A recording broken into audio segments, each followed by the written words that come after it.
الحمد لله وكفى وسلام على عباده الذين اصطفى أما بعد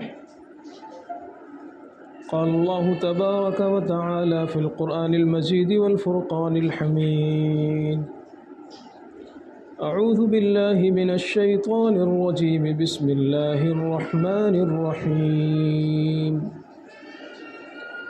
وما خلقت الجن والإنس إلا ليعبدون وقال النبي صلى الله عليه وسلم كونوا عباد الله إخوانا أو كما قال صلى الله عليه وسلم۔ محترم بزرگوں اور دوستو، اللہ تبارک و تعالی نے ہم سب لوگوں پر یہ فضل اور احسان فرمایا کہ اس نے ہمیں مسلمان بنایا ہے، ایمان کی دولت عطا فرمائی ہے، اور یہ اتنی عظیم دولت ہے، اتنی بڑی دولت ہے کہ اللہ کے نبی صلی اللہ علیہ وسلم نے سکھلایا کہ اپنے اس مسلمان ہونے پر تم ہر جگہ شکر ادا کیا کرو، ہر موقع پر شکر ادا کیا کرو۔ یہی وجہ ہے کہ جب تم کوئی چھوٹی سی چھوٹی چیز کھاؤ، کھانا کھاؤ، کھانے کی کوئی چیز کھاؤ، تو اس وقت تم یہ دعا کیا کرو الحمدللہ الذی اطعمنا وسقانا وجعلنا من المسلمین یا وجعلنا مسلمین، کہ اے اللہ شکر ہے اس اللہ کا جس نے ہمیں کھلایا پلایا۔ یہ تو ہلکے درجے کی نعمت ہے، اس پر بھی ہم شکر ادا کرتے ہیں، لیکن جو سب سے عظیم نعمت ہے کہ اس نے ہمیں مسلمان بنایا ہے، ہم اس پر بھی اللہ کا شکر ادا کرتے ہیں۔ تو نبی پاک صلی اللہ علیہ وسلم نے اس دعا کے ذریعے یہ سکھلایا ہے امت کو کہ ایمان اور اسلام کوئی معمولی درجے کی چیز نہیں ہے، ہر وقت اور ہر لمحہ اگر کوئی شکر ادا کرے اسلام پر وہ بھی کم ہے۔ تو بزرگوں اور دوستو، اللہ تبارک و تعالی نے ہمیں یہ ایمان عطا فرمایا، اسلام عطا فرمایا۔ میں اس وقت اس موضوع پر بات نہیں کروں گا، مجھے ایک بات عرض کرنی ہے، وہ یہ ہے کہ ہمیں اللہ تبارک و تعالی نے اپنا بندہ بنایا ہے، عبد جسے کہتے ہیں عربی میں۔ اللہ تبارک و تعالی نے ہمیں بندگی کے لیے پیدا فرمایا ہے اور بندہ بنایا ہے۔ تو ایک ہے عبادت اور ایک ہے عبدیت۔ ایک ہے عبادت، یعنی اللہ کو راضی کرنے کے لیے کچھ اعمال، کچھ کام، جیسے ہم نماز پڑھ لیں، روزہ رکھ لیں، قرآن کی تلاوت کر لیں، ذکر و اذکار کر لیں، تسبیح پڑھ لیں، کوئی اور بھی اس طرح کا نیک کام کر لیں، اسے ہم عبادت کہتے ہیں کہ یہ اللہ تبارک و تعالیٰ کی ہم عبادت کر رہے ہیں۔ اللہ پاک نے قرآن میں فرمایا، میں نے اس کو خطبے میں پڑھا، وما خلقت الجن والانس الا لیعبدون، کہ میں نے جنات اور انسان کو اپنی بندگی کے لیے اور اپنی عبادت کے لیے پیدا فرمایا ہے۔ تو یہ عبادت اللہ تبارک و تعالیٰ نے ہمارے ذمہ لازم بھی کی ہے۔ نماز ہمیں پڑھنا ہے، فرض ہے، روزہ ہمیں رکھنا ہے، فرض ہے، زکوٰۃ صاحب نصاب پر ادا کرنا ہے، فرض ہے۔ تو یہ چیزیں ہمیں کرنا ہے، لیکن ان چیزوں کو کرا کر کے در حقیقت ہمارے اندر بندگی پیدا کی جا رہی ہے۔ اور بندگی کسے کہتے ہیں؟ تو برائے بندگی ہے یاد رکھ، بہر سر افگندگی ہے یاد رکھ، چند روزہ زندگی ہے یاد رکھ۔ بندگی کہتے ہیں کہ اپنے آپ کو اللہ کے حوالے کر دینا، ہر موقع پر، ہر لمحے پر، ہر جگہ پر یہ دیکھنا کہ میرا اللہ مجھ سے کیا چاہ رہا ہے، میرا اللہ مجھ سے کیا مانگ رہا ہے، میرے اللہ نے مجھے کیا حکم دے رکھا ہے۔ ہر موقع پر انسان کو اور ایک بندے کو یہی زیب دیتا ہے اور یہی اس کی شان ہے، شایان شان ہے کہ وہ ہر کام سے پہلے اپنے مالک کی رضا دیکھے اور اپنے مالک کی مرضی دیکھے۔ جیسے ایک غلام ہوتا ہے، پہلے زمانے میں غلامی کا تصور تھا، ایک غلام ہوتا ہے، وہ غلام اپنی مرضی سے کاروبار بھی نہیں کر سکتا تھا، وہ غلام اپنی مرضی سے شادی بیاہ بھی نہیں کر سکتا تھا، وہ غلام آقا کے چشم ابرو کا محتاج تھا، آقا کے اشارے کا محتاج تھا، آقا اگر کہتا وہی وہ کام کرتا۔ اسی طرح جس زمانے میں غلامی کا تصور تھا اس زمانے میں غلام کے پاس کوئی مال نہیں رہ سکتا تھا. جو بھی غلام کے قبضے میں مال ہوتا یا جو بھی غلام کے پاس مال ہوتا وہ سب اس کے آقا کا سمجھا جاتا تھا. غلام کاروبار کر رہا ہے, بزنس کر رہا ہے, کام دھندے میں لگا ہوا ہے, جو بھی کما کر لاتا وہ اپنے آقا کے ہاتھ میں رکھتا. اسی طرح غلام اگر کوئی غلطی کرتا تو آقا اسے سزا دیتا.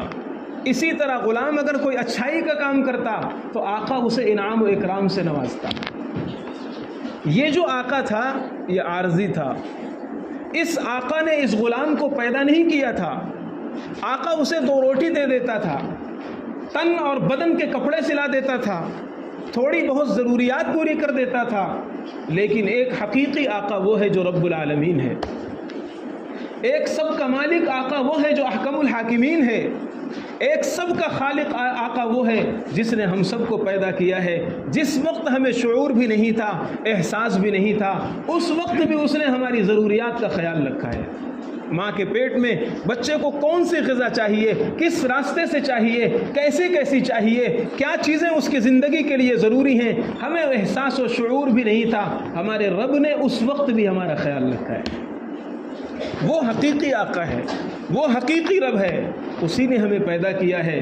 اور پھر ایسا نہیں کہ پیدا کر کے چھوڑ دیا. وما كنا عن الخلق غافلین. دنیا کے مکینک, دنیا کے انجینئر, دنیا کے بلڈنگ بنانے والے کام کر کے چھوڑ دیتے ہیں, پھر بلڈنگ ٹوٹے یا مرمت کی شکار ہو ان کو اس کی پڑی نہیں رہتی ہے. گاڑی بنانے والوں نے گاڑی بنا کر کے چھوڑ دیا ہے, اب یہ چلانے والے کی ذمہ داری ہے وہ اس کی مرمت کرائے. اللہ قرآن میں فرماتے ہیں وما كنا عن الخلق غافلین. انسان کو پیدا کر کے میں نے اسے آوارہ نہیں چھوڑ دیا, میں نے اسے یوں ہی نہیں چھوڑ دیا. اب بھی اس کی غذا کا انتظام میں ہی کرتا ہوں, اس کی ضروریات کا انتظام میں ہی کرتا ہوں, نیند اسے میں ہی دیتا ہوں, اور جگاتا بھی میں ہی ہوں, سلاتا بھی میں ہی ہوں, ساری ضروریات میں ہی پورا کرتا ہوں. تو پل پل پر, ہر لمحہ, ہر گھڑی جو حقیقی آقا ہے وہ ہماری ہر ضرورت کو پورا کر رہا ہے, ہماری ہر چیز کا خیال رکھ رہا ہے. وَإِذَا مَرِضْتُ فَهُوَ يَشْفِينِ. بیماری اگر آ جاتی ہے شفا وہی دیتا ہے. دواؤں میں کیا طاقت رکھی ہے, ڈاکٹروں میں کیا طاقت رکھی ہے, حقیقی شفا دینے والا اللہ ہے. انسان جب پریشانیوں سے مجبور ہو جاتا ہے اس وقت اپنے اللہ کو پکارتا ہے. اللہ تعالیٰ تکلیفوں کو, مصیبتوں کو, پریشانیوں کو دور کر دیتا ہے. ہر لمحہ, ہر گھڑی اللہ تبارک و تعالی ہمارے اوپر احسان فرما رہا ہے. میں آپ سے پوچھنا چاہتا ہوں اور میں اپنی ذات سے بھی پوچھنا چاہتا ہوں کہ آپ یہ بتائیے, ایک انسان بہت اچھا بیڈ روم بنوا سکتا ہے, بہت اچھا گدا خرید سکتا ہے, بہت اچھا اپنے گھر کا فرنیچر ڈیزائن کر سکتا ہے, ساری چیزیں بہت اچھی بنوا سکتا ہے, لیکن کیا وہ نیند خرید سکتا ہے؟ نہیں خرید سکتا ہے. نیند کی گولیاں تو کھا سکتا ہے, لیکن کتنے ایسے لوگ ہیں جو نیند کی گولیاں کھا کر بھی کروٹ بدلتے ہیں, نہیں نیند آتی ہے. یہ خدا کا فضل اور احسان ہے کہ وہ وقت پر ہمیں سلا دیتا ہے, وقت پر اٹھا دیتا ہے. اللہ تبارک و تعالی نے اتنا, سورہ عبس کے اندر اس کا ذکر موجود ہے, ثم اماتہ فاقبرہ. اللہ تبارک و تعالی نے اس جملے کو احسان کے طور پر ذکر فرمایا ہے کہ اے انسانوں, میرا تمہارے اوپر یہ احسان ہے کہ میں نے تمہیں موت بھی دی ہے. سوال پیدا ہوتا ہے کہ موت, آدمی گھبرا جاتا ہے, ڈر جاتا ہے, موت کے نام سے کپکپاہٹ شروع ہو جاتی ہے. یہ موت کو اللہ تبارک و تعالی نے احسان کی جگہ پر کیوں شمار فرمایا؟ علماء لکھتے ہیں, مفسرین تشریح کرتے ہیں کہ اندازہ لگائیے اگر اس دنیا میں اللہ تبارک و تعالی موت کا نظام نہ رکھتا, انسان چاہے جتنا بوڑھا ہو جاتا, چاہے جتنا کمزور ہو جاتا, انسان اسی طرح اس دنیا میں رہتا, تو آپ بتلائیے ہمارے آباء و اجداد پرکھے وہ بھی ایک گھر میں رہتے, اور اسی گھر میں رہنا, بیماریاں, پریشانیاں, انسان اپنے آپ سے اپنے پرکھوں کو ختم کرتا. یہ اللہ کا فضل اور احسان ہے کہ اللہ تبارک و تعالی, بعض مرتبہ ایسا ہوتا ہے, ایسی بیماریاں پیدا ہو جاتی ہیں کہ انسان کروٹ نہیں لے پاتا ہے. ابھی ایک عیادت کے لیے ایک مریض کے پاس جانا ہوا, کہنے لگا مفتی صاحب دعا کر دیجئے اللہ بلا لے.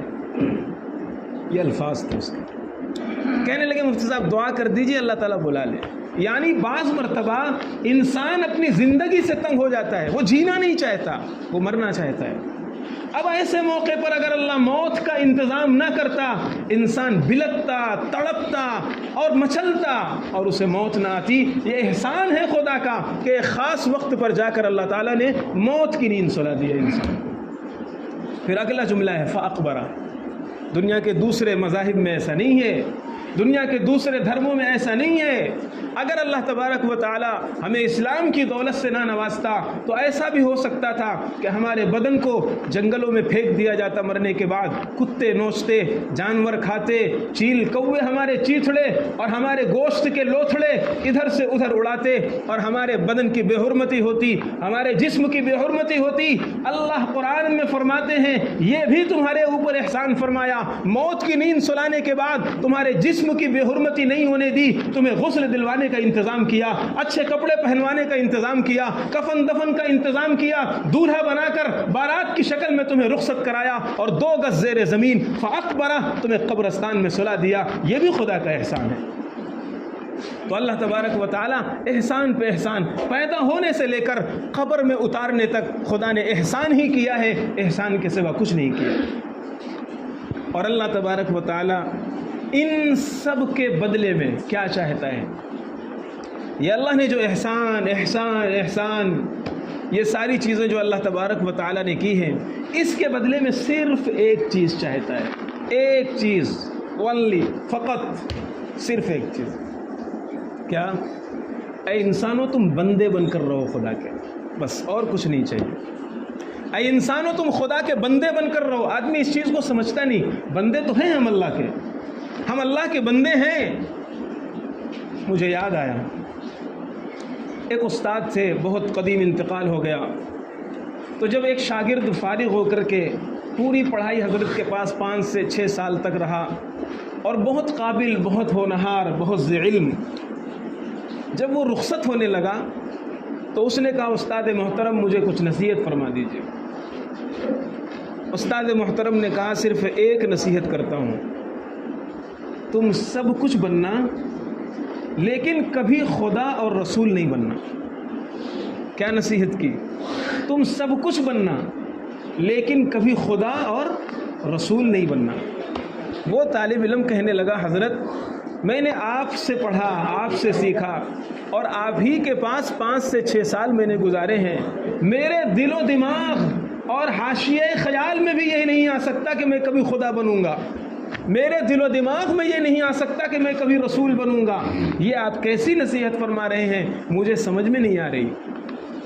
استاد محترم نے کہا کہ انسان کبھی کبھی خدا بننے کی کوشش کرتا ہے لیکن اسے پتہ بھی نہیں چلتا، انسان کبھی کبھی رسول بننے کی کوشش کرتا ہے لیکن اسے پتہ نہیں چلتا۔ کیا مطلب؟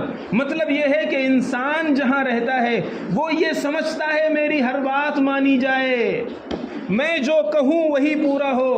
اگر ایک گھر میں گارجین کے طور پر باپ رہتا ہے، بڑے کی حیثیت سے باپ رہتا ہے، تو باپ کے مزاج میں یہ بیٹھ جاتا ہے کہ میرے نیچے اور میرے ماتحت جو لوگ بھی رہ رہے ہیں وہ میرے اشاروں پر چلیں، میری ہر بات کو مانیں، میں اگر بلاؤں رات میں سوتے ہوئے بھی وہ لبیک کہیں، میری کوئی نافرمانی نہ کرے، میری کوئی بغاوت نہ کرے، میرے اشاروں پر سب چلیں اور میں جو کہوں وہی ہو، ہر گھر کا ہر فرد میرے اشارے پر ناچنے لگے۔ یاد رکھو اگر تم ایسا سمجھنے لگے تو تم اپنے کو خدا سمجھ رہے ہو، اس لیے کہ اللہ وہ ہستی ہے جس کے اشارے پر کائنات چلتی ہے، فعال لما یرید خدا ہے، الا لہ الخلق والامر خدا ہے، اللہ تعالیٰ کی وہ ذات ہے جو وہ چاہتا ہے کرتا ہے۔ تم خدا بننے کی کوشش مت کرنا، تمہاری نافرمانی بھی ہوگی، تمہاری بات بھی نہیں مانی جائے گی، تمہاری بغاوت بھی ہوگی، ہو سکتا ہے لوگ تمہاری نافرمانی کریں، لیکن وہاں پر اپنے آپ کو خدا نہیں بنانا، اپنے کو بندہ بنا کر کے رکھنا۔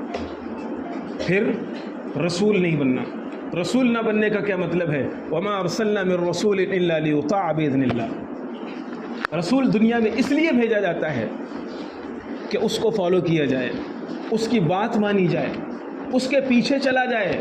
یا رسول اللہ آپ ہنسی مذاق میں کچھ چیزیں کہتے ہیں، کیا ہم وہ بھی لکھ لیا کریں؟ کیا ہم وہ بھی محفوظ کر لیا کریں؟ اللہ کے پیغمبر صلی اللہ علیہ وسلم نے فرمایا میں اگر مذاق میں بھی کوئی بات کہتا ہوں خدا کی مرضی کے خلاف نہیں کہتا، میں مذاق میں بھی غلط بات نہیں کہہ سکتا، اس لیے میری ہر بات لکھی جائے گی، ہر بات پہ عمل کیا جائے گا، ہر بات قبول کی جائے گی۔ تم رسول بننے کی کوشش نہیں کرنا اس لیے کہ تم انسان ہو، محفوظ بھی نہیں، معصوم بھی نہیں، کبھی تم غلطیاں بھی کرو گے اور سوچو گے سب لوگ میری غلطی کو مانیں۔ تم غلط ہوگے، غلط مشورہ دو گے، غلط رائے قائم کرو گے، غلط فیصلے کرو گے، اور پھر تم سمجھو گے نہیں میں جو کہہ رہا ہوں وہی میرے بچے مانے، میں جو کر رہا ہوں اسی کو عمل کیا جائے، اسی کو قبول کیا جائے۔ یاد رکھو اگر تم نے اس ذہنیت کو اور اس سوچ کو اور اس وچار دھارا کو اپنایا تو سمجھ لیجئے تم رسول بننے کی کوشش کر رہے ہو۔ میں عرض کر رہا ہوں ہمارے گھروں میں بہت سی چیزیں اس طرح پیش آتی ہیں کہ بچوں نے باپ نے کوئی بات کہی، بچوں نے نافرمانی کر دی، یا یہ کہ بچے غلط ہیں، باپ چاہ رہا ہے کہ اس چیز کو قبول کریں۔ ایسے موقع پر ہمیں دیکھنا یہ ہے کہ کس کی بات شریعت کے مطابق ہے، کس کی بات شریعت کے خلاف ہے، کون رونگ جا رہا ہے، کون صحیح چل رہا ہے۔ جو غلط ہو اس کو شریعت کے مطابق لایا جائے، یہی بندگی کا مطلب ہے۔ خیر، ضمن یہ بات آ گئی، میں عرض کر رہا تھا کہ اللہ تبارک و تعالیٰ یہ چاہتے ہیں کہ بندہ بن کر کے رہے، وہ خدا نہ بنے، وہ رسول نہ بنے۔ آج صورتحال یہ ہے اللہ کے نبی صلی اللہ علیہ وسلم اتنے باکمال اس دنیا میں خدا کے بعد فرشتوں میں تمام مخلوقات میں اللہ تبارک و تعالیٰ کے بعد اگر کسی کا مقام و مرتبہ ہے وہ ہم سب کے سردار نبی آخر الزماں محمد الرسول اللہ صلی اللہ علیہ وسلم کا ہے۔ کسی کا کوئی مقام و مرتبہ نہیں ہو سکتا ہے جتنا اللہ تبارک و تعالیٰ نے نبی کو مقام عطا فرمایا گیا، جس کے دامن میں جنت بسائی گئی، جس کے ہاتھوں سے کوثر لٹایا گیا۔ کیا اس سے بھی بڑا کسی کا مقام ہو سکتا ہے؟ نہیں ہو سکتا۔ لیکن یا رسول اللہ، آپ کھانا زمین دسترخوان پر رکھ کر کیوں کھاتے ہیں؟ یہ ایران والے، یہ قیصر، یہ کسرا، یہ دنیا کے مال و دولت والے، ان کے سامنے دسترخوان، جیسے آج کل ہوٹلوں میں کانچ کے جو اوپر کے دسترخوان آتے ہیں، یہ پرانی پرمپرا ہے بھائی، یہ اولڈ فیشن ہے، نیا ماڈل نہیں ہے، یہ پہلے زمانے میں بھی چلتا تھا۔ ایران اور قیصر و کسرا کے لوگ ایسے ٹیبل بنواتے تھے کہ ان کو کھانے کے لیے جھکنا نہ پڑے۔ یہ وہ انسلٹ فیل کرتے تھے کہ ہم کھانا جھک کر کھائیں اور ہم کھانے کی طرف جھکیں۔ وہ لوگ اپنی انسلٹ فیل کرتے تھے اور ایسا محسوس کرتے تھے کہ کھانا ہمارا محتاج ہے، ہم کھانے کے محتاج نہیں ہیں۔ اس لیے ان کے سامنے بڑے بڑے ٹیبل لائے جاتے تھے اور اونچائی کے ساتھ لائے جاتے تھے، پھر وہ اکڑ کر غرور و تکبر کے ساتھ بیٹھ کر ایسے کھانا کھاتے تھے تاکہ انہیں کھانے کی طرف جھکنا نہ پڑے۔ وہ مدینے کے سردار کو دیکھیے، محمد الرسول اللہ صلی اللہ علیہ وسلم کو دیکھیے، دسترخوان کا نظام ختم کیا وہ والا جو قیصر و کسرا والا تھا۔ زمین پر چمڑے کے دسترخوان بچھائے جاتے تھے اور اللہ کے نبی صلی اللہ علیہ وسلم دو زانو بیٹھ کر، تشہد کی طرح بیٹھ کر، ایک پیر بچھا کر کے جھک کر کے کھانا تناول فرماتے تھے۔ علماء نے لکھا ہے یہ اس لیے کہ اللہ کے نبی کو بندہ بننا پسند تھا۔ اللہ کے نبی نے اپنی پوری زندگی اپنے مسلمانوں کو، اپنے ماننے والوں کو یہ میسج دیا ہے، یہ پیغام دیا ہے کہ اے لوگو، اکڑ کر مت رہنا، دنیا میں بندے بن کر رہنا، بندے بن کر کے رہنا۔ اس لیے اگر تم کھانا کھاؤ تو یہ نہیں کہ کھانا ایک دم سامنے رکھا ہوا ہے، ٹیبل کرسی پر ہمارا آسانی سے نیچے بیٹھ سکتے ہیں، لیکن پھر بھی ٹیبل کرسی پر اکڑ کر کے بیٹھے ہوئے ہیں اور چمچ سے کھانا کھا رہے ہیں جیسے غیروں کا طریقہ ہے۔ نبی پاک صلی اللہ علیہ وسلم کی یہ سنت نہیں ہے۔ نبی نے سکھایا تم کھانے کے محتاج ہو، تم یہ سوچا کرو کھانا دیا کس نے ہے، ہم کما کر کے لا رہے ہیں۔ دیکھ لو، ایک لقمہ پیدا کرنے میں اور ایک لقمہ تمہارے منہ تک آنے میں خدا کی کتنی قدرت کار فرما ہے۔ دانا کس نے بویا ہوگا، پانی کس نے لگایا ہوگا، کھیت کس نے کاٹا ہوگا، دانا کس نے نکالا ہوگا، مارکیٹ میں کون لایا ہوگا، کس نے پیسا ہوگا، کس نے گوندا ہوگا، کس نے پکایا ہوگا، کون لایا ہوگا، پھر یہ لقمہ تمہارے پاس ایک لقمہ پہنچ رہا ہے۔ پانی زمین سے کس نے نکالا، کہاں محفوظ کیا، پائپ لائن سے کہاں تک پہنچا، ٹنکیوں میں کس نے بھرا، پھر ایک گلاس پانی تمہارے پاس پہنچ رہا ہے۔ ذرا سوچ لیا کرو۔ اس لیے اللہ کے نبی صلی اللہ علیہ وسلم نے فرمایا جب دسترخوان بچھایا جائے، کھانا تمہارے پاس آنے لگے، اس وقت تم ایک دعا کیا کرو، الحمدللہ، شکر ہے اس رب کا جس نے ہمیں اپنی قدرت سے یہ کھانا عطا فرمایا۔ ہم کما سکتے ہیں، کھانا پیدا نہیں کر سکتے، ہم پیسے لا سکتے ہیں، پیسہ لا کر کے کھانا نہیں بنا سکتے، یہ اللہ تبارک و تعالیٰ کی قدرت ہے، اس نے اپنے فضل سے ہزاروں طاقتیں لگا دی اور ہم کو کھانا کھلایا، یہ احسان ہے اس کا۔ اس لیے اللہ کے نبی صلی اللہ علیہ وسلم نے سمجھایا، اے مسلمانوں بندے بن کر کے رہو۔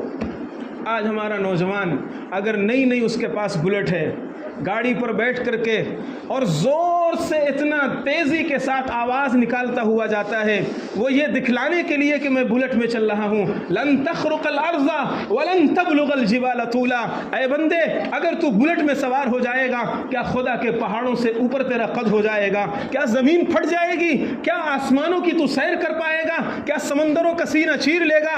اوقات تیری یہ ہے، تو بندہ ہے، اپنی اوقات سے آگے مت نکل، اپنے اوقات سے آگے مت بڑھ۔ اللہ نے تجھے بندہ بنایا ہے، تو اللہ کا ہر وقت کا محتاج بندہ ہے۔ اگر خدا ذرا سے دکھلاتا ہے، ذرا سے، کمر کی ایک نس ہلکی سی ادھر سے ادھر ہو گئی، انسان 10 سال سے بستر پر پڑا ہوا ہے، دماغ کی ذرا سے ادھر سے ادھر نس ہو گئی، انسان کھانے میں اور غلاظت میں فرق نہیں کر پا رہا، نالیوں میں اور بیڈ روم میں فرق نہیں کر پا رہا، کہاں پڑا ہوا ہے، کہاں گر رہا ہے، کہاں مر رہا ہے، کیا کھا رہا ہے، کیا پی رہا ہے۔ انسان اپنی طاقت پر، اپنی انرجی پر اور اپنے جینیس ہونے پر اور اپنے مائنڈڈ اور ذہین ہونے پر کیا ناز کرتا ہے؟ یہ اللہ تبارک و تعالیٰ کے ایک اشارے کا محتاج ہے ہر چیز میں۔ اس لیے انسان کو اپنی اوقات نہیں بھولنا چاہیے۔ اگر اللہ تبارک و تعالیٰ نے کوئی نعمت عطا فرمائی، کوئی اچھائی عطا فرمائی، ہمارے پیغمبر نے ہمیں سکھایا تم خدا کا شکر ادا کرو۔ اے اللہ یہ آپ کی دی ہوئی صحت ہے، یہ ہاتھ پیر کام کر رہے ہیں، یہ آپ کے دیے ہوئے ہیں، ورنہ کتنے نوجوان ہماری آنکھوں کے سامنے بستر سے اٹھ نہیں پا رہے ہیں۔ اس لیے جو اللہ نے ہمیں نعمت دی ہے، اولاد کی شکل میں، مال کی شکل میں، صحت کی شکل میں، طاقت کی شکل میں، اے اللہ آپ کا شکر ہے، اے اللہ آپ کا احسان ہے۔ اور ہمارے نبی نے تو ہم کو بہت سکھایا ہے، بہت سکھایا۔ ایک مرتبہ حضرت عائشہ رضی اللہ تعالی عنہ کی باری تھی، آپ تھوڑی دیر لیٹے، پھر کہنے لگے عائشہ اگر اجازت ہو تو میں اپنے رب کو یاد کروں۔ امی عائشہ نے کہا یا رسول اللہ، آپ جس چیز پر آپ خوش ہیں اس چیز میں میری خوشی ہے۔ اللہ کے نبی صلی اللہ علیہ وسلم نماز کے لیے کھڑے ہو گئے۔ حضرت عائشہ رضی اللہ تعالی عنہ فرماتی ہیں آپ نے نماز پڑھا، بیٹھ گئے، روتے رہے روتے رہے روتے رہے، پھر نماز پڑھا، پھر بیٹھ گئے، پھر روتے رہے روتے رہے روتے رہے، پوری رات ختم ہو گئی۔ حضرت بلال نے فجر کے لیے دستک دے دی، یا رسول اللہ نماز کے لیے نکلیے، نماز فجر کا وقت ہو گیا ہے۔ اللہ کے نبی صلی اللہ علیہ وسلم تھوڑی دیر نہیں نکلے اور دروازہ کا اشارہ، پردہ ہٹایا، حضرت بلال بھی اندر پہنچ گئے، حضرت عائشہ رضی اللہ تعالی عنہ پردے میں۔ اس وقت اللہ کے نبی صلی اللہ علیہ وسلم سے حضرت بلال نے فرمایا یا رسول اللہ آپ تو بخشے بخشائے ہیں، قرآن آپ کے بارے میں کہتا ہے آپ کے اگلے پچھلے سب گناہ معاف ہیں، جنت آپ کے لیے بنائی گئی، آپ کے اشارے پر جنت کا دروازہ کھلے گا، یا رسول اللہ آپ اتنی محنت کیوں کر رہے ہیں؟ جواب سنیے، ہم سب لوگوں کو سکھانے کے لیے ہمارے نبی نے فرمایا عائشہ، اور فرمایا بعض روایات میں یا بلال افلا اکون عبدا شکورا، میں اپنے رب کا بندہ بننا چاہتا ہوں، میں اپنے رب کا شکر گزار بندہ بننا چاہتا ہوں۔ اللہ اگر مجھے نعمتوں سے نواز رہا ہے، دین کی نعمت ہو، دنیا کی نعمت ہو، تو میں یہ چاہتا ہوں کہ میں اپنے رب کا شکر ادا کروں، سجدوں میں گر کر کے، دعاؤں کے لیے ہاتھ اٹھا کر کے، نمازوں میں رو رو کر کے اپنے اللہ کا شکر ادا کروں۔ سکھایا۔ آج صورتحال یہ ہے، تھوڑا سا انسان اوپر ہوتا ہے مال کے اعتبار سے یا کسی اعتبار سے، بس وہ بہک جاتا ہے۔ پہلے مسجد میں پہلی صف کا نمازی تھا، اب نمازیں غائب ہونے لگیں۔ کیا بات ہے؟ ارے مفتی صاحب بہت بزی لائف ہو گئی ہے، بہت بزی لائف ہو گئی ہے۔ بہت بزی لائف نہیں ہو گئی، یہ اللہ تبارک و تعالیٰ کی طرف سے امتحان کا دور شروع ہو چکا ہے، یہ اللہ کی طرف سے آزمائش کا دور شروع ہو چکا ہے۔ تو خیر میں عرض کر رہا تھا کہ اللہ تبارک و تعالیٰ نے ہمیں بندہ بننا سکھایا ہے، اور بندہ بننے کا مطلب یہ ہے کہ بندہ اپنے آقا کا محتاج ہوتا ہے، اپنے آقا کے اشارے پر چلتا ہے، اپنے آقا سے محبت کرتا ہے، اپنے آقا سے خوف رکھتا ہے، اپنے آقا کی طرف سے دیے ہوئے انعام کی طرف رغبت کرتا ہے اور اپنے آقا سے ڈرتا رہتا ہے۔ علماء نے لکھا ہے کہ بندگی کی بنیادیں 4 چیزیں ہیں، بس خلاصے کے طور پر بتا کر وقت پورا ہو جائے گا، میں بات ختم کر دوں گا۔ سب سے پہلی بنیاد یہ ہے خشیت، خوف۔ جیسے غلام اپنے آقا سے ڈرتا رہتا تھا، پہلے زمانے میں کوڑے لگتے تھے، پہلے زمانے میں دھوپ میں لٹایا جاتا تھا، پہلے زمانے میں سزائیں دی جاتی تھیں۔ آپ نے سنا ہوگا، مشہور واقعہ ہے، حضرت بلال حبشی کو تپتی ہوئی ریت پر لٹا دیا جاتا تھا، یہ اس لیے کہ وہ غلام تھے۔ حضرت بلال آزاد نہیں تھے، اس وقت غلام تھے، اور ان کا آقا ان کو یہ سزا دیتا تھا کہ تپتی ہوئی ریت پر لٹا دیتا، چٹان سینے پر رکھ دیتا۔ تو اس زمانے میں اگر آقا سے کوئی بغاوت کرتا اور آقا کے خلاف چلتا تھا تو حد سے درجے کی سزا جس کا انسان تصور نہیں کر سکتا، ایسی سزائیں وہ آقا اپنے غلام کو دیتا تھا۔ ہم سب بھی تو کسی کے بندے ہیں، ہم سب بھی کسی کے غلام ہیں اور اللہ کے غلام ہیں، اللہ کے بندے ہیں۔ اس لیے اللہ تبارک و تعالیٰ نے قرآن میں بار بار اس چیز کا ذکر فرمایا، ان عذابی لشدید۔ اگر تم رونگ جاؤ گے، اگر تم غلط راستے پر جاؤ گے، نافرمانی کرو گے، ناشکری کرو گے، تو یاد رکھو میری سزائیں بھی بڑی سخت ہیں۔ جہنم کے بارے میں تم نے نبی کی زبانی بہت کچھ سن لیا ہے، کیسا ہولناک عذاب ہے، کیسا سخت ترین عذاب ہے، ایسا عذاب، میرے رب کا عذاب بڑا سخت ہے۔ اور اگر تم میری بات مانو گے تو اللہ تبارک و تعالیٰ بڑا قدردان ہے، تمہیں ایسی جنت دے گا ما لا عین رات ولا اذن سمعت وما خطر علی قلب بشر، تم سوچ بھی نہیں سکتے، خیالات میں بھی نہیں آ سکتا۔ اب آپ اندازہ لگائیے۔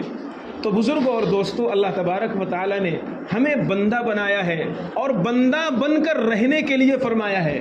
میں نے خطبے میں حدیث کا ایک جز پڑھا تھا، اس میں اللہ کے نبی صلی اللہ علیہ وسلم فرما رہے ہیں، کونوا عباد اللہ اخوانا، اے لوگو اللہ کے بندے بنو اور بھائی بھائی بن کر کے رہو۔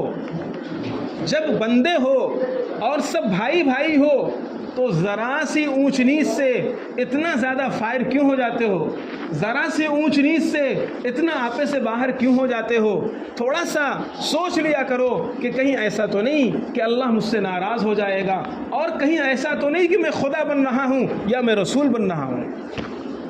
اس لیے جس سرکل میں ہم رہتے ہیں، جس سماج میں ہم رہتے ہیں، جس ماحول میں ہم رہتے ہیں، اونچ نیچ تھوڑا موڑا ہر چیز پیش آتی ہے، ہر چیز پیش آتی ہے۔ ایک بات بتاتا ہوں، اللہ کے نبی صلی اللہ علیہ وسلم آپ سے زیادہ درستگی کی راہ پر چلنے والا دنیا میں کوئی نہیں ہو سکتا۔